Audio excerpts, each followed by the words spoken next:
Gros plan sur les prédateurs de la liberté d'informer ce vendredi 3 mai à Paris à l'occasion de la journée mondiale de la liberté de la presse. Comme chaque année, Reporters sans frontières a publié le classement de ceux qui entravent le travail des journalistes, avec en première ligne la Corée du Nord, la Russie, l'Iran et bien sûr la Syrie, qui est devenue le pays le plus dangereux pour les journalistes, avec 39 tués en 2012.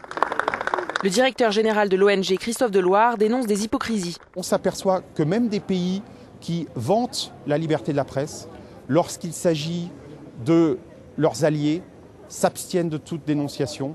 D'après Reporters sans frontières, 19 journalistes ont été tués depuis le mois de janvier et 90 sont morts l'an dernier. Le secrétaire général de l'ONU a donc exhorté tous les pays à garantir la liberté de la presse sur le terrain, en accord avec le plan d'action des Nations Unies sur la sécurité des journalistes et la question de l'impunité. En plus de ceux qui payent de leur vie, des centaines d'autres journalistes sont détenus. Beaucoup croupissent en prison depuis des années dans des conditions terribles après des simulacres de procès et des preuves falsifiées. Je condamne ce type d'attaque et de répression.